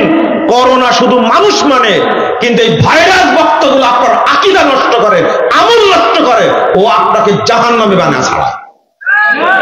আপনারা তো বুঝবেন না কেমনে জাহান্নামী বানায় তারা। এই বাজে কথাগুলো বলে কারা? এই সমস্ত ভাইরাস বক্তাগুলো তো বলে, কোনো কাজ নাই, সারা দিন এইগুলোই বলবে। বালাগাল উলা বিকামালিহি কাশাফাত দুজা বিজামালি। এই ভাইরাস বক্তার যোগ্যতাই নাই এই গানটা বিশ্লেষণ করার। আমি চ্যালেঞ্জ করলাম, জান দেখে নেছেন ভাইরাস বক্তাকে। বালাগাল উলা বিকামালিহি শেখাছেন এখানে? আচ্ছা, বালাগাল উলা বিকামালিহি, আল্লাহর রাসূলের কামালিয়াতে তিনি উচ্চে পৌঁছে গেছেন। এই দেখো, এই শেখ সাদি কবি যে সুফিবাদে বিশ্বাসী ছিল, এটা তোমার ধরার সেই যোগ্যতা আছে? সুফিবাদ, যারা সুফি আশারি মাতৃদি, তারা কখনো আল্লাহকে দায়িত্ব দিতে চায় না। আল্লাহ রাসূলের মর্যাদা কে বাড়াইছেন? না এমনি বাড়ছে? আল্লাহ বাড়াননি? এটা বলবে না তারা, এটা বলবে না। ইয়া নবী সালাহ, কি বলেন তো? ভালো মুখস্থ আছে আপনাদের। আমরা কি বলি? আমরা কি বলি? আল্লাহুম্মা সাল্লি আলা মুহাম্মদ। নবীর উপরে সালাম বর্ষিত হোক। তাই কে বর্ষণ করবে? ভূতে? আল্লাহর নবী শিখিয়ে দিয়েছেন আল্লাহুম্মা সাল্লি আলা মুহাম্মদ ওয়া আলা আলি মুহাম্মদ, আল্লাহুম্মা বারিক আলা মুহাম্মদ ওয়া আলা আলি মুহাম্মদ কামা বারাকতা আলা ইব্রাহিম। আল্লাহর নবী শিখাই দেননি? কে রহমত নাজিল করেন? ইন্নাল্লাহা ওয়া মালাইকাতাহু ইউসাল্লুনা আলান নবী। তুমি আল্লাহকে দায়িত্ব দিবে না? হলো সুফিবাদী কারবার। জেলখানায় দেখা হয়েছিল, তাকে বলেছি, আগে শুনতে চাইলাম, এত সুন্দর করে বললেন, সুর দিয়ে, আমার তো সুর নাই। বালাগাল উলা বিকামালিহি কাশাফাত দুজা বিজামালিহি হাসুনাত জামিউ খিসালিহি। তারপর কি? সাল্লু আলাইহি ওয়া আলিহি। এখন পর্যন্ত শেখ সাদি বলেনি আল্লাহ নবীর উপরে দরুদ পড়েন, এখনো বলেননি, শেষ পর্যন্ত বলেননি। সাল্লু আলাইহি ওয়া আলিহি এটা কি? তোমরা তার উপরে, তার পরিবার বর্গের উপরে দরুদ পাঠ করো। এইটাও গান হয়ে গেছে, তাই না? এটা হলো নির্দেশ, এইটাও গান করে ফেলেছেন, তাই না? জাহেল কাকে বলে? জাহেল কাকে বলে? আমি যেটা বুঝাচ্ছিলাম, কাশাফাত দুজা বিজামালিহি। দুজা মানে কি? অমাবস্যার রাত্রি দুজা। আল্লাহর নবীর শরীরের সৌন্দর্য দ্বারা অমাবস্যার রাতের অন্ধকার দূর হয়নি। নাউজুবিল্লাহ, আস্তাগফিরুল্লাহ। অথচ কবি এই কথাই বলছেন, আল্লাহ রাসূল রাত্রিতে গেলে সে রাত থাকে না, কি হয়ে যায়? মায়েশা যখন সুস হারায় দিলেন ঘরের মধ্যে, আল্লাহর নবীর শরীর থেকে এমন নূর বের হচ্ছিল, বাড়িতে ঘরে বাতি ছিল না, অথচ সুস খুঁজে পেল। জাহেল বক্তা কোথাকার। সহিহ বুখারীর হাদিস, আল্লাহর নবী ঘুমানোর সময় বাতি নিভায় দিয়ে ঘুমাতেন। তাহলে নবীর শরীর যদি নুরি বের হবে, তো বাতির কি দরকার ছিল? বুঝেননি মনে, তাই না? অথচ বক্তব্য দিচ্ছে। তাহলে আপনারা বুঝেন, নবীর শরীরের সৌন্দর্য দ্বারা অমাবস্যার রাত্রির অন্ধকার দূর হয়নি। কবি বলেছে, আমিও বলবো? এটা হতে পারে না। বলেছি না, প্রত্যেকটি কাজে আসসালামু আলাইকুম ওয়া রাহমাতুল্লাহি তাআলা ওয়া বারাকাতুহু। জাহেল বক্তা তালা মারলেন কেন? তালা মারলেন কেন? এই বাক্যটা আল্লাহর বলা বাক্য, এই বাক্য বলা রাসূলের, এই বাক্য বলা সাহাবীদের, তাবেঈদের। আপনি সালামটাও নষ্ট করেছেন। শুনে রাখেন, ইবলিস ঢুকানোর কারণ হলো সব জন্য কি হয়ে যায়, নষ্ট হয়ে যায়। আপনি বুঝবেন না, একটা উদাহরণ দিই। এই বোতলটা দিন। এই যে বোতলটার মধ্যে আপনার মনে হয় 2 বছর 1 বছরের বাচ্চা, এই বোতলটার মধ্যে মাত্র 1 ফোঁটা পেশাব দেব, আপনারই বাচ্চা পেশাব দেব, কেউ খাবেন? কেউ খাবেন না। কেন? আপনারই বাচ্চা যে, এই পানিতে মনে হয় পেশাবটা ভালো আছে, একবারে ফ্রেশ, খাবেন না কেন? বলেন, উত্তর দেন।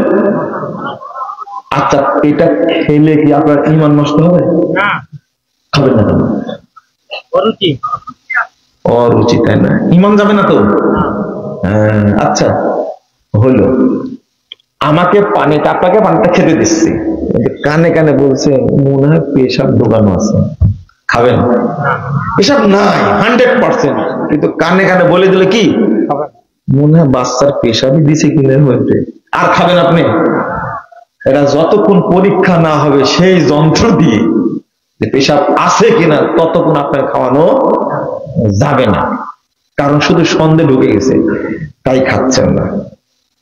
আর খেলেও আপনার ঈমান যাবে না, আমলও নষ্ট হবে। আচ্ছা, যে গায়ের দুধ খান, ওই গায়েরই যদি পেশাব মিশে দেওয়া হয়, খাবেন? গায়েও আপনার, দুধও আপনার, গায়ের পেশাব আপনার গায়ের, খাবেন না কেন? আমি বোঝাতে চাচ্ছি। আচ্ছা, শেষ শেষ শেষ। আপনি মোনাকষাতে গেছেন, 5 কেজি দুধ বিক্রি করতে, কয় কেজি? 4 কেজি জমজমের পানি আর 1 কেজি দুধ আছে। 4 কেজি জমজমের পানি আছে, আপনি নিবেন? কেন? জমজম রে ভাই, নিবেন না? আপনি গেছেন দুধ বিক্রি করতে না জমজম বিক্রি করতে? জমজম মিশানো থাকলেও সে কি নিষ্পাপ? পাপী না? তাই নিবেন না আপনি। আর শরীয়তের আমলের মধ্যে যদি ইবলিসি আমল ঢোকান, আল্লাহর কাছে যাবে?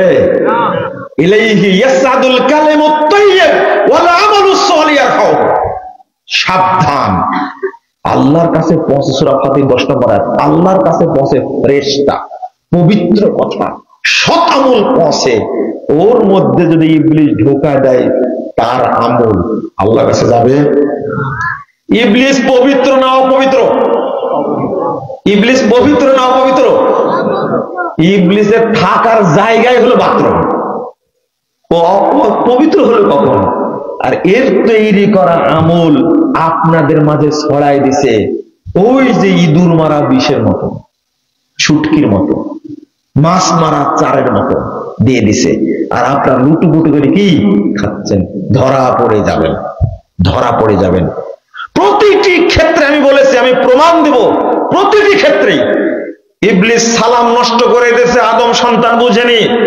ইবলিসের ডিলার বলেই, ইবলিসের বেতনভুক্ত এজেন্ট দালাল বলেই তারা ইবলিসের কথাগুলো ঢুকায় দিয়ে মানুষের কাছে তারা পাচার করছে। এই জন্য আল্লাহ বলেছেন শায়াতিনাল ইনস, মানুষের মধ্যে যারা শয়তান, তাদের থেকে তোমরা সাবধান থেকো। আমরা সাবধান না।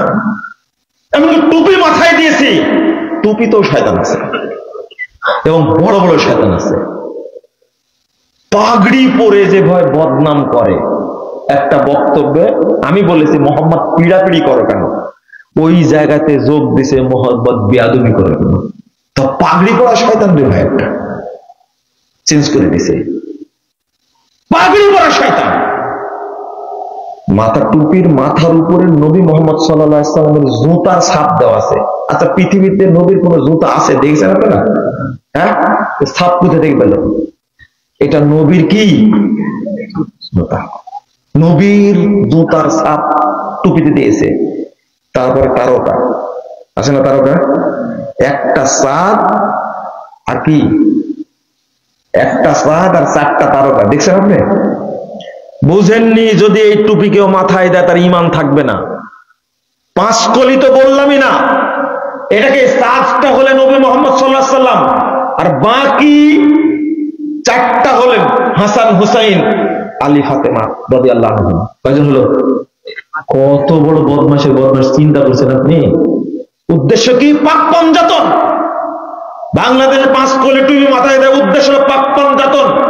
এই শিয়ারা মনে করত যে 5 জন ব্যক্তি ছাড়া বাকি সব কাফের। বলে নাউযুবিল্লাহ, আস্তাগফিরুল্লাহ। শিয়ারা আবু বকরকে কাফের বলে, আস্তাগফিরুল্লাহ। ওমরকে কাফের বলে, শুধু তাই না, উসমানকে কাফের বলে। আবু বকর এবং ওমরের নাম দিছে একজন ফেরাউন আর একজন কারুন। নাউযুবিল্লাহ, আস্তাগফিরুল্লাহ। এটা হলো শিয়াদের বক্তব্য। আল্লাহ রাব্বুল আলামিন নবীর স্ত্রীদেরকে পবিত্র করেছেন, আল্লাহ ঘোষণা দিয়েছেন, অথচ তারা নবীর স্ত্রীদেরকে জিনাকারিনী মহিলা মনে করে। আমাদের মা, তারা আমাদের মা আয়েশা রাদিয়াল্লাহু আনহা, আল্লাহ তাকে বাঁচিয়ে রেখেছিলেন ইলম প্রচার করার জন্য। সেই মাকে তারা কি বানাইছে? জিনাকারিনী মহিলা। নাউযুবিল্লাহ, আস্তাগফিরুল্লাহ।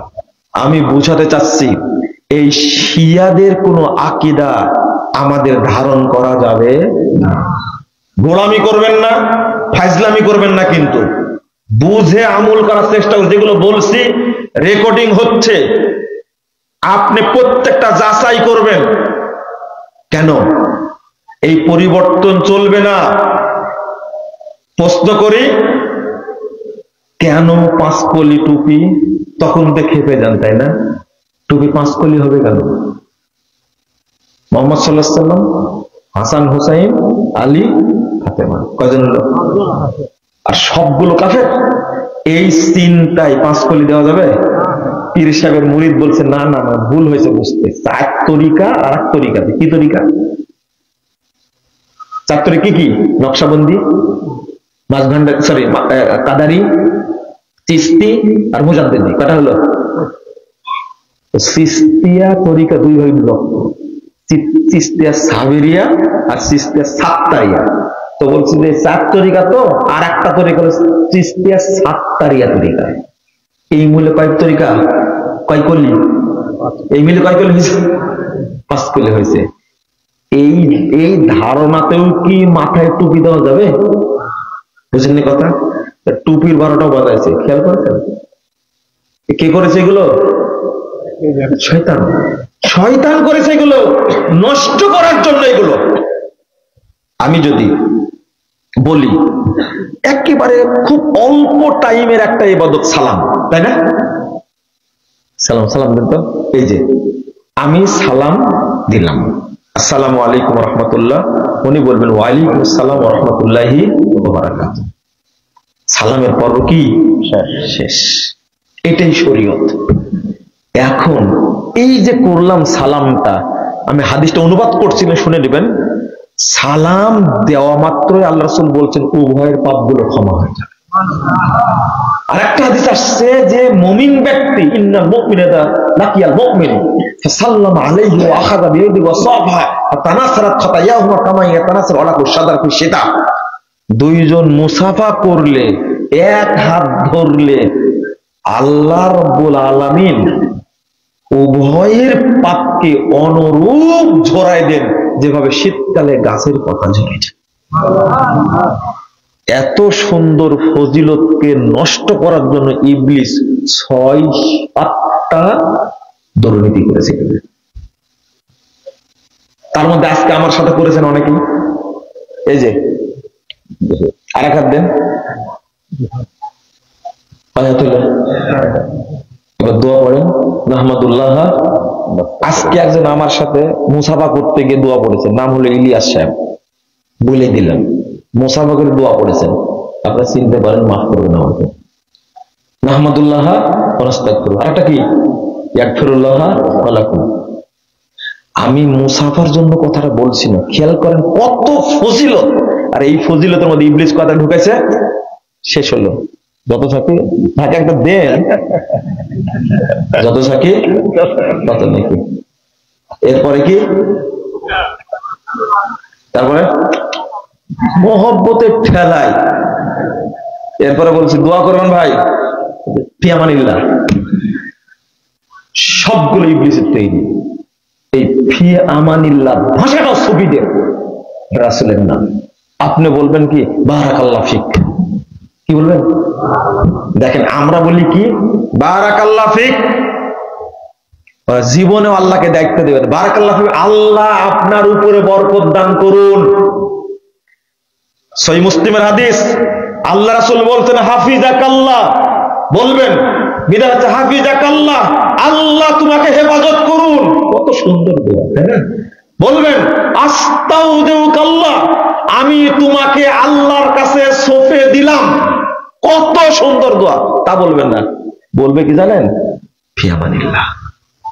আরেকটা বলবে কি জানেন? দামাত বারকাতুহুল আলিয়া। সংক্ষেপে দাবা, সংক্ষেপে কি দাবা, দাজ্জাল বাহিনী। দামাত বারকাতুহুল আলিয়া এর অর্থ কি জানেন? তার মর্যাদা বৃদ্ধি হোক, বৃদ্ধি পাক। কে বৃদ্ধি করবে? ইবলিসে। দেখেন আমরা বলি শেখ এনামুল হক হাফিজাহুল্লাহ, আল্লাহ তাকে হেফাজত করুন। আর এই সুফি বেদাতিরা বলবে মাদ্দাজিল্লুহুল আলী, এটাও ভুল। আপনি বলবেন আপনি কি এইগুলো করতে আসছেন? জি, আমি এগুলো বলতে আসছি, আমি এইগুলো বলতে আসছি। আপনাদের মধ্যেও ঢুকে গেছে, এই সংস্কৃতি ঢুকবে কেন না? এটা চলতে পারে না। গান গাচ্ছে কি হাসবি রব্বি জাল্লাল্লাহ, লা মাওজুদা ইল্লাল্লাহ, লা মাহবুবা ইল্লাল্লাহ, লা মাকসুদা ইল্লাল্লাহ, নূর মুহাম্মদ সাল্লাল্লাহ। আচ্ছা, আপনার কণ্ঠে এই গান হলো কেন? আপনি কেন বললেন? একটু খেয়াল করেন, যে কালেমা পড়ে মানুষ দ্বীনের পথে আসবে, ঈমান ফিরে পাবে, লা ইলাহা ইল্লাল্লাহ, এই সুফিবাদীরা, আশআরীরা, মাতুরিদীরা লা ইলাহা ইল্লাল্লাহর অর্থটাই চেঞ্জ করে দিয়েছে। কি অর্থ? লা মাওজুদা ইল্লাল্লাহ, আল্লাহ ছাড়া কেউ মাওজুদ নাই। লা মাহবুবা ইল্লাল্লাহ, আল্লাহ ছাড়া কোনো মাহবুব নাই। আচ্ছা, আপনাদের এলাকায় কি মাহবুবা নামে কোনো মহিলা আছে? আছে না? হাজার হাজার আছে না? ওই লা মাহবুবা ইল্লাল্লাহ কেন হলো? ওই দেখেন, যে নামের হয়। আচ্ছা, মাবুদ শব্দের কোন স্ত্রীবাচক কোনদিন শুনেছেন? কোন আলেম শুনেছেন? মাবুদাতুন কোনদিন হয়? ব্যাকুব। মাউজুদাতুন শব্দ হয়, মহিলা হয়, তা আল্লাহর ক্ষেত্রে মাউজুদা ব্যবহার হলে কি করে? রাগ করবেন না, কিছু মানুষ এখানে আছে মাথা ধুলাই করার জন্য। একজনের মাথায় ধুলাই হলে আরো 5 জন বুঝবে। আমাকে বিরক্ত করবেন না, এটা বুঝাতে হবে। যখন আমি খারিজি মাদ্রাসাতে পড়েছি তখন লা ইলাহা ইল্লাল্লাহ তারকিব করাইছেন আমাদেরকে।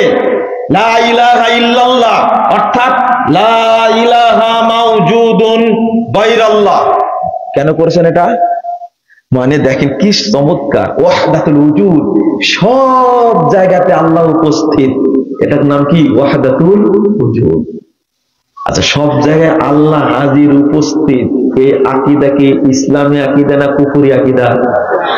হ্যাঁ। অথচ লা ইলাহা ইল্লাল্লাহর অর্থ করতে গিয়ে, তারকিব করতে গিয়ে লা মাওজুদা শব্দ মানছে এই জায়গাতে। অথচ হবে কি?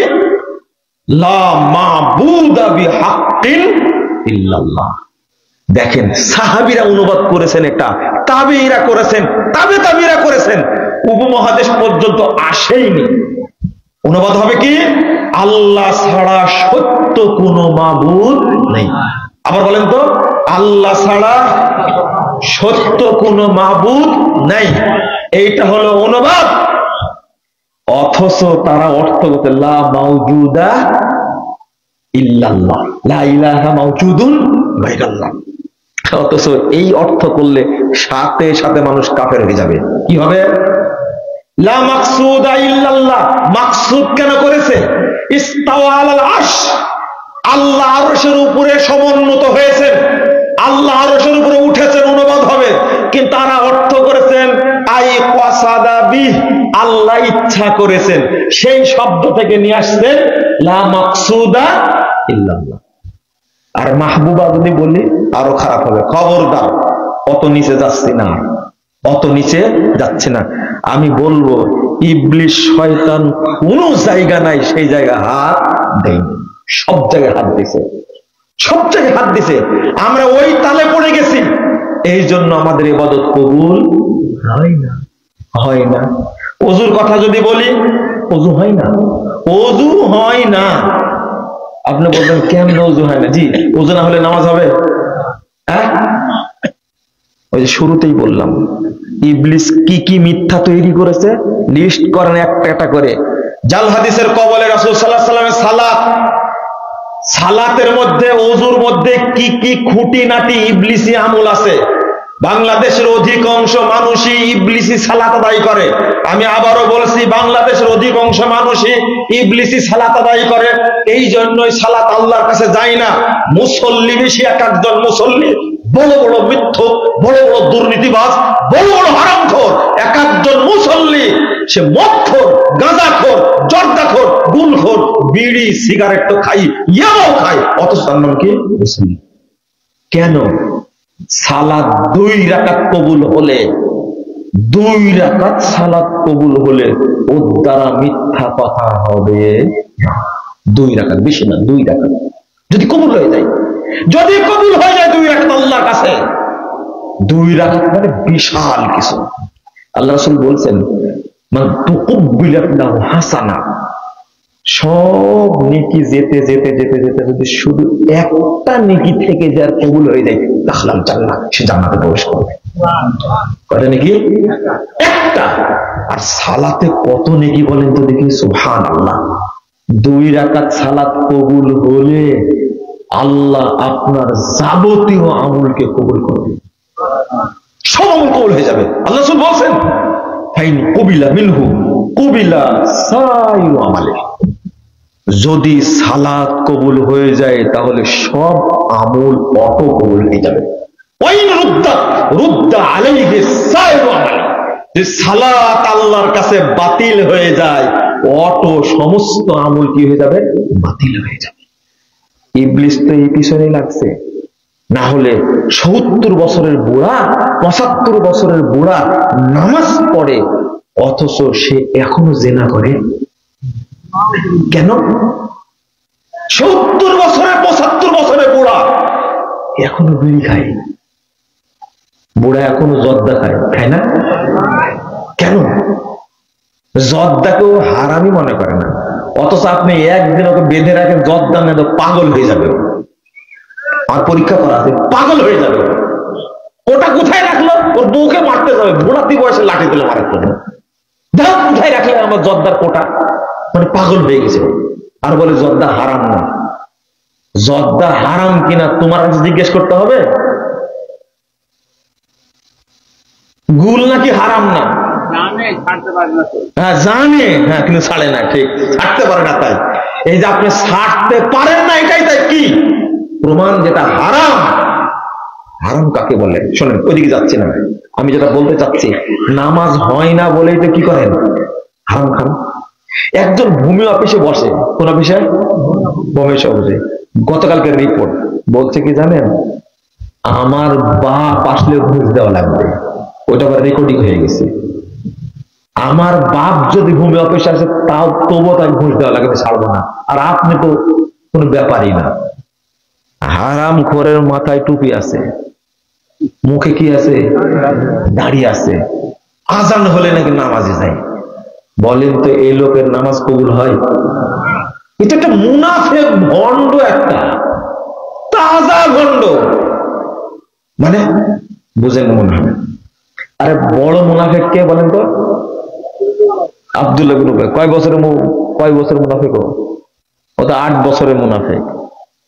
আর আমরা কত বছরের? ওয়াজ শুনছেন আপনি 70 বছর যাবত, এখন 85 বছর বয়স, 70 বছর যাবত শুনছেন আপনি, আপনার গায়ে লাগেনি। তাহলে আব্দুল্লাহ বিন উবাই বড় মুনাফিক না আপনি বড় মুনাফিক? বুঝেন মনে, তাই না? এই 70 বছরে অন্তত আপনি 50 জন আলেমের বক্তব্য শুনেছেন, সবাই বলেছে দাড়ি কাটা হারাম, 85 বছর বয়সে চামড়া টান দিয়ে ধরে মারতেছে। বুঝেন না কথা? তো মুনাফিককে আব্দুল্লাহ ওবাই বড় না 1 নম্বর আপনি? আজও আপনি টাকনুর নিচের প্যান্টটা কি একটু করে ভাই একটু কাটতে হবে, তাই কাটতে পারেননি। আর আপনি বলছেন মুনাফিক বড় মুনাফিক আব্দুল্লাহ বিন উবাই, ও তো 8 বছরের মুনাফিক। আপনি কয় বছরের? বাংলাদেশের কোন আলেম বলেছে যে টাকনুর নিচে প্যান্ট পরা ফরজ, সুন্নাত, মুবাহ, মুস্তাহাব? তবে কিছু টেরা মৌলবি বলেছে, যে মুজা পরে যদি কেউ প্যান্ট টাকুর নিচে পড়ে সমস্যা নাই। এই ইবলিসের চেয়েও খারাপ রে ভাই, এত সুন্দর বুদ্ধি পেল কোথায় গো? হ্যাঁ, যে মুজা পরে যদি কেউ টাকুর নিচে প্যান্ট পরে কোনো সমস্যা নাই। কথা কি বুঝতে পারলেন আপনি? এটা কোন হুজুর ভাই? আমার মনে হয় ইবলিসের কাছে এত বুদ্ধি নাই, এই বুদ্ধি ও বের করেছে। এগুলো হারাম কথা। কিন্তু আমি আপনাকে মুনাফিক বললাম কেন? 6309 নম্বর হাদিস সহিহ বুখারীর মধ্যে একটা ইবারত করলেন, আম্মাল মুমিন ইয়ারা যুনুবাহু কান্নাহু কায়দুন তাহতা জাবালিন ইয়াখাফু আন ইয়াকা আলাই। মুমিন সেই যে পাপকে ভয় করে আর মনে করে আমার উপরে বিশাল পাহাড় যে কোনো সময় আল্লাহ ফেলে দিবেন। একই মুমিন, যে পাপকে ভয় করে মুমিন। ওয়াম্মাল ফাজির, আর যে মুনাফিক সে কি মনে করে? ইয়ারা যুনুবাহু কাযুবাবিন মাররাল আনফি। আর মুনাফিক তার পাপকে মনে করে, দুই উদাহরণ দিয়ে বুঝা দিচ্ছেন, নাকের কাছ দিয়ে মাছি যাচ্ছে তো পাপকে যে পরোয়া করে না, অনর্গল পাপ করতেই থাকে, সে কি জোরে বলছেন না কেন? ও যদি হুজুর ধরায় দিত তো ঠিকই বলতেন। বলেন যে পাপকে পরোয়া করে না, অনর্গল করতেছে কি গুণ যদি আপনার মধ্যে থাকে, আপনি মুনাফিক, আমার মধ্যে থাকলে আমি মুনাফিক। মনে থাকবে? মনে থাকবে না মনে হয়। তাহলে এবার চিন্তা করেন, টাকুনুতে প্যান্ট আপনি পড়ছেন কত বছর যাব? এটা অনর্গল না, তাই না? সবসময় না। আপনি সুদ খাচ্ছেন কত বছর যাব? এগুলো বলা যাবে না, তাই না? আপনি মদ খাচ্ছেন, নেশা করছেন কত বছর যাব? তাও যদি মুনাফিক না হন, তাহলে মুনাফিক কোথায় পাওয়া যাবে? ইন্ডিয়ায় পাওয়া যাবে? আপনার ওয়াইফ সেই ছোট থেকে আজ পর্যন্ত 4টা-5টা বাচ্চার মা হয়েছে, আজও পর্দা করে না, বোরকা পরে না। তো মুনাফিক কে? বোঝেননি মনে কথাটা? আমি আপনাদের অনুরোধ করব যে শয়তানের খপ্পরে পড়বেন না। বললেন ইনশাআল্লাহ। ছোট 2টা কথা বলতে চাইছিলাম। 1 নম্বর, মা বোনদের জন্য 1 নম্বর কথা, জিদ করবেন না। কি করবেন না?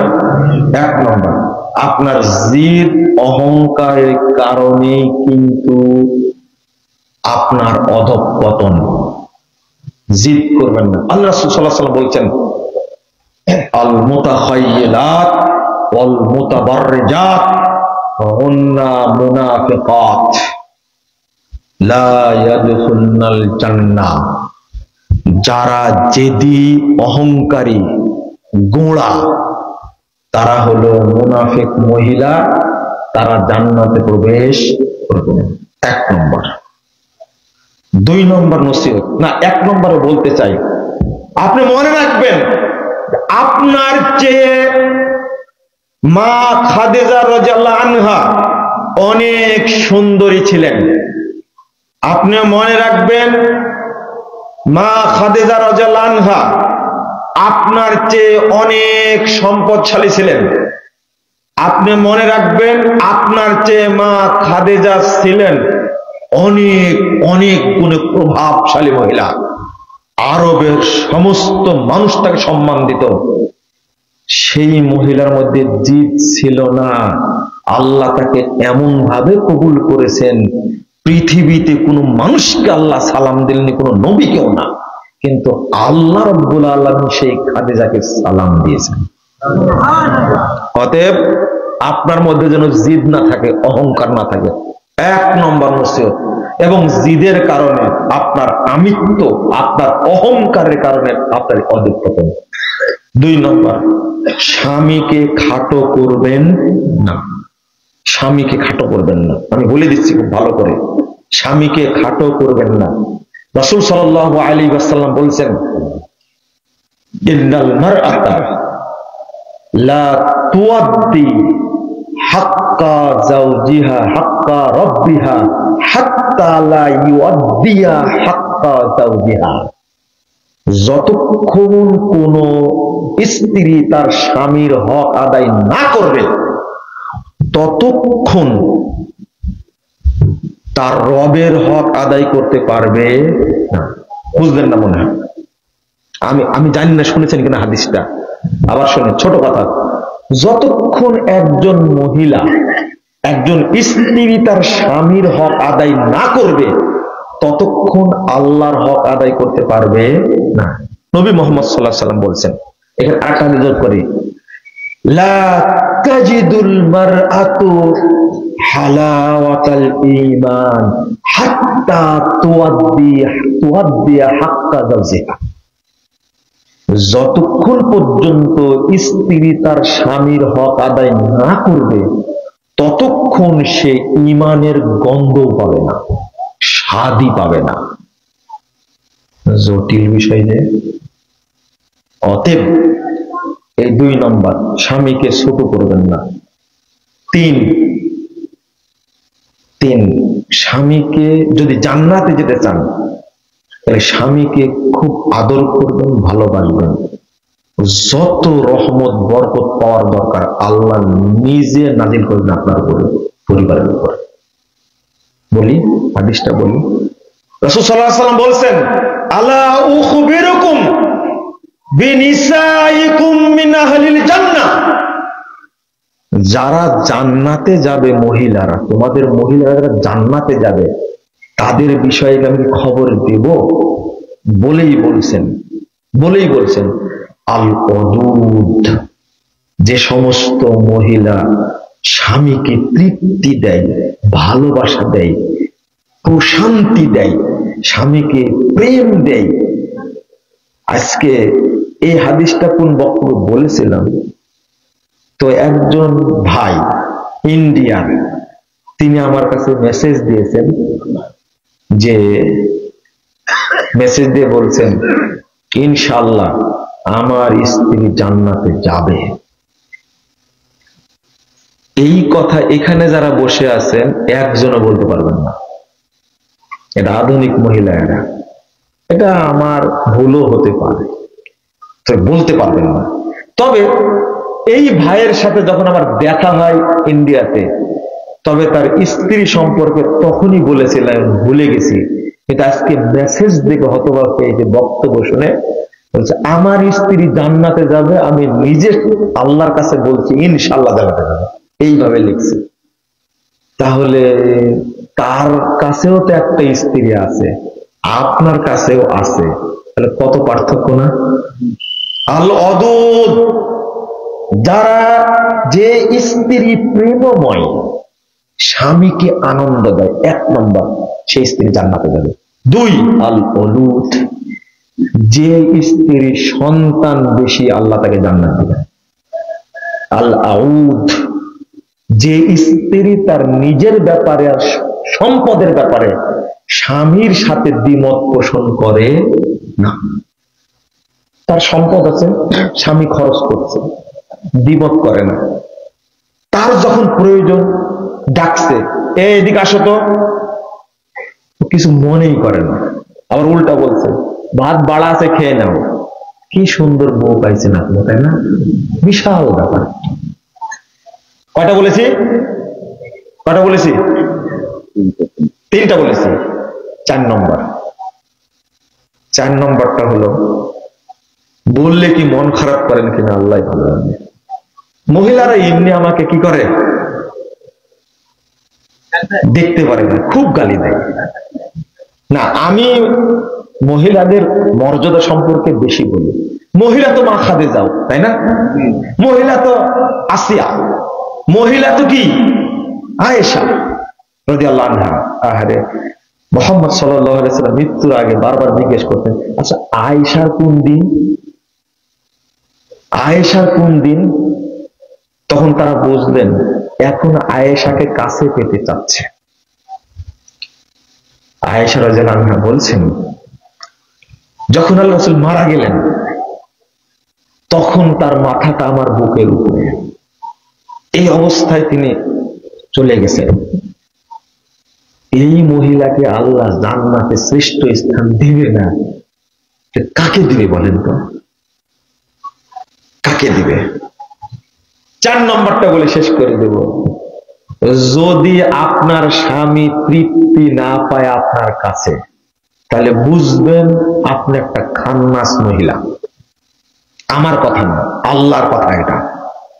এই 4টা উপদেশ দিলাম। যদি বুঝে আমার স্ত্রী আমার জন্য প্রশান্তিময়, সেদিন বুঝবেন পরিবার বরকত হবে, বরকত হবেই। মুহাম্মদুর রাসূলুল্লাহ সাল্লাল্লাহু আলাইহি ওয়াসাল্লাম কি আল্লাহ রাব্বুল আলামিন বলেন 21 নম্বর আয়াত সূরা রুম, ওয়া মিন আয়াতিহি আন খালাকা লাকুম মিন আনফুসিকুম আজওয়াজা লিতাসকুনু ইলাইহা। তোমাদের মধ্যে তোমরা জোড়া সৃষ্টি করেছেন, আল্লাহর নিদর্শন, আল্লাহর নিদর্শন। পুরুষকে আল্লাহ কোথাও আল্লাহর নিদর্শন বলেননি, বলেছেন কিন্তু মহিলাকে বলছেন নিদর্শন। কেন? লিতাসকুনু ইলাইহা, যেন তোমরা তোমার সঙ্গিনীর কাছে গিয়ে তৃপ্তি পাও, প্রশান্তি পাও, প্রেম পাও। ওয়া জালা বাইনাকুম মাওয়াত্তাতাও ওয়া রাহমা, তোমাদের মধ্যে বন্ধুত্ব, রহমত, দয়া দিয়ে দিয়েছেন আল্লাহ। অথচ মহিলা তার স্বামীকে আদর যত্ন করে, কিছু মনেই করে না। বর্তমান যুগের মহিলারা তো কিছু মনেই করে না, বরং অত্যাচার করবে। এই গত ঈদে দিছে তুমি এই শাড়ি, দাম ছিল মাত্র 2000, এবার কিন্তু 15,000 টাকা শাড়ি দিতে হবে। এই মহিলা কুলক্ষণে মহিলা। এই মহিলার দ্বারা বরকত তো দূরের কথা, গজব নাজিল হবে। আমি অত হাদিস বলতে চাইলাম না, শুধু এতটুকু বললাম। অথচ আল্লাহ রাসূল বলছেন আযাবুন নিসা বারাকা, আযামুন নিসা বারাকা, মহিলাদের মধ্যে তারাই হলো বরকতপূর্ণ মহিলা। আইসারুহা মাউনা, যাদের চাহিদা একবারেই কম, এইটা নিব, ওইটা নিব, এইটা করব। আপনার বাড়িতে গিয়ে দেখবো অন্তত 300 পিস আছে, 3 পিস। চলেন 300 না, তাহলে 30টা আছে। তো কতটা লাগবে বলেন তো? জাহান্নামের স্বাদ পুষছে ও, ওই এত লাগে কেন? প্রতি বৈশাখে শাড়ি কিনে দেন, বৈশাখী শাড়ি, তাই না? জাহান্নামে গিয়ে আছে, বের করবো কেমনে? দুনিয়াতে জাহান্নামে আছে। সবচেয়ে কম চাহিদা যে এই মহিলার মধ্যে আল্লাহ বরকত দিয়েছেন। আপনার বরকত হয় না, বুঝতে হবে আলমারাতু সু, এটা আলমারাতু সু, আলমারাতু সু, এই খারাপ মহিলা, এর দ্বারা বরকত হবে না। যেদিন বুঝবেন যে তৃপ্তি পাচ্ছে না এর কাছে, আপনি বুঝতে পারবেন কি করবো। তখন কি করব? প্রথম পরামর্শ আর একটা করবেন, বুঝলেননি? দেখলেন যে না এটাও কমন পড়েনি, আর একটা করবেন। দেখলেন যে না এটাও কমন পড়েনি, আর একটা করবেন। 4টে এমনি বলেনি, কিন্তু করেন না, করেন না।